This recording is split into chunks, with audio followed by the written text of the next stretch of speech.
You are an actor par excellence.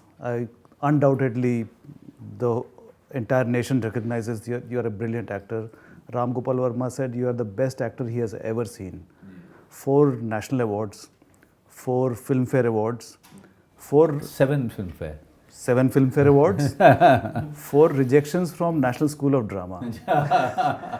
तो वो लोग बेवकूफ़ थे या आप नर्वस हो गए थे एंट्रेंस एग्जामिनेशन में? नहीं, मैं चारों बार तो नहीं नर्वस हो सकता। चलिए वही बेवकूफ़ नहीं नहीं, वो बेवकूफ़ नहीं थे, लेकिन पहली बार में जो रिजेक्शन हुआ था उसने मुझे तोड़ दिया था, क्योंकि मेरे पास प्लान भी नहीं था। लेकिन जो बाकी जो 3 दिए थे मैंने, वो तब तक मैं धीरे धीरे मंडी हाउस में, यहाँ पे थिएटर में, अब मैं बहुत मेहनत करते करते, बहुत सीखते सीखते अपना मुकाम भी बना रहा था।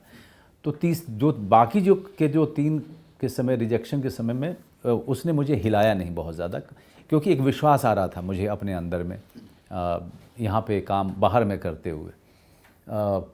लेकिन NSD के साथ में मेरा रिश्ता जो है कुछ उस तरीके का है जैसे कि गुरु द्रोणाचार्य का एकलव्य के साथ था। वो, या अलग बात है कि इन लोगों ने मेरा अंगूठा नहीं मांगा है, रादर इन्होंने जो है वो उल्टा वेलकम किया। हर साल मुझे वेलकम करते हैं कि मैं इनके साथ आकर के इनके बच्चों के साथ में वर्कशॉप करूं। तो एक इज़्ज़त है जहां पर दोनों तरफ से एक दूसरे के लिए है। मैं अब भी मानता हूं, क्योंकि मैं दुनिया देख चुका, दुनिया भर के इंस्टीट्यूट्स में जा चुका। नेशनल स्कूल ऑफ ड्रामा जो है किसी भी दुनिया के बेहतरीन इंस्टीट्यूट से कम नहीं है, चाहे वो नेशनल स्कूल ऑफ ड्रामा हो, चाहे वो पुणे फिल्म इंस्टीट्यूट हो, चाहे वो सत्यजीत रे फिल्म इंस्टीट्यूट हो। ये सब बहुत ही अंतर्राष्ट्रीय स्तर के इंस्टीट्यूट हैं हमारे यहाँ पे। पता नहीं क्यों इनको तवज्जो क्यों नहीं उतनी मिलती है। इनका दायरा और बढ़ाना चाहिए, ताकि स्टूडेंट्स और भी बड़े बड़े देश से आएँ। ये बहुत ज़रूरी है। और आपके अगर माध्यम से, हमारी बातचीत के माध्यम से ये बात अगर सरकार तक और सांस्कृतिक मंत्री तक पहुंचती है और उस पर ध्यान देते हैं, तो शायद कुछ इसको व्यापक स्तर पे बढ़ाने की बात भी सोची जाए, क्योंकि ये बहुत ही लेकिन सीट्स बहुत कम होते हैं। तो आप समझिए किसी भी सरकारी संस्थान में, अब वो अगर मेरे समय में 18 बच्चे वो लोग चुनते थे, अब 18 बच्चे हैं और सरकारी संस्थान है, प्राइवेट संस्थान तो है नहीं। तो इसमें आपको शेड्यूल कास्ट शेड्यूल ट्राइब का भी कोटा रहता है, औरतों का कोटा रहेगा। फिर आपको विदेश से आने वाले, जैसे कि बांग्लादेश, श्रीलंका, नेपाल, यहाँ से आने वाले जो बच्चे थे उनके लिए भी अलग परसेंटेज है। तो कुल मिला जुला करके बाकी हम जैसे लोगों के लिए बचते थे 11 सीट। अच्छा। तो उस 11 सीट में से अब आपको चुनाव करना है, जहाँ पर देश भर से जो है बाकी बच्चे आ रहे हैं। उसमें से मनोज बाजपेयी को पहचान बना बहुत मुश्किल था।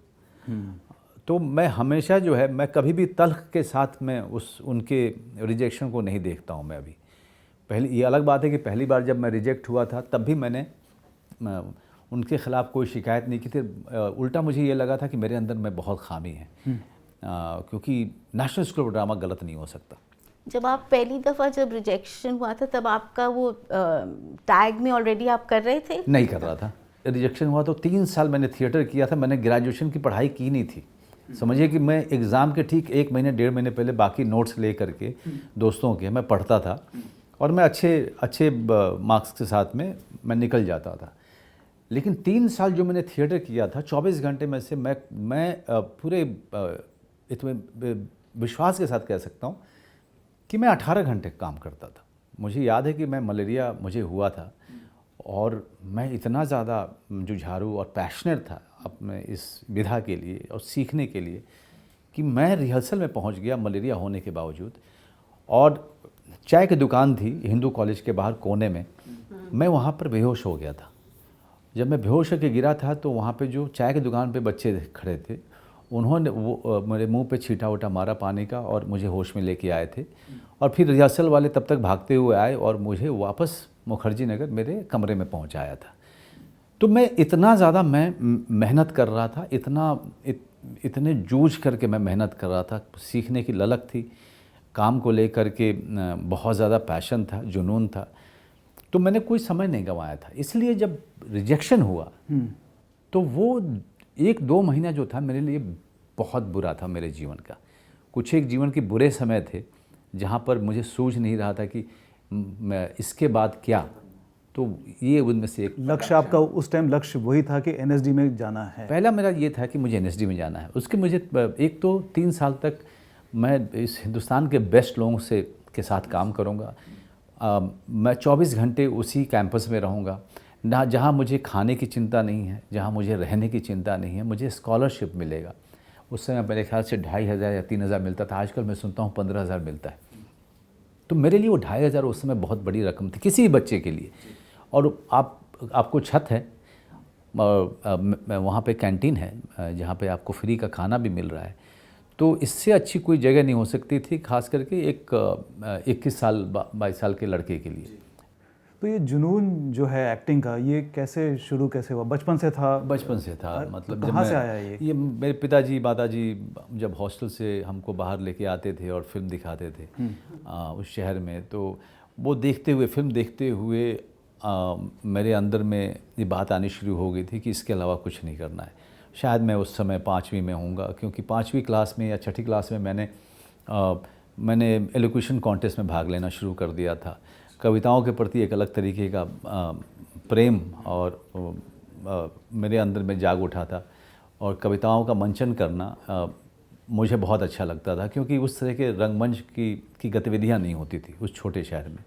तो जो स्कूल की जो ये गतिविधि थी, एलोक्यूशन कॉन्टेस्ट, ये बहुत बड़ा फंक्शन हुआ करता था और हर 6 महीने में होता था। इंटर क्लास होता था, फिर बाद में साल में इंटर स्कूल हुआ करता था। तो उसमें हर फंक्शन में सेकेंड आना, फर्स्ट आना, ये एक हर साल का एक नियम था। तो मोटिवेशन बन गया था एक तरह से? मोटिवेशन था मेरा वो। मैं और कविताओं के प्रति जो मेरा प्रेम है और भाषा को लेकर के जो प्रेम है, वो उसी समय शुरू हुआ था मेरा।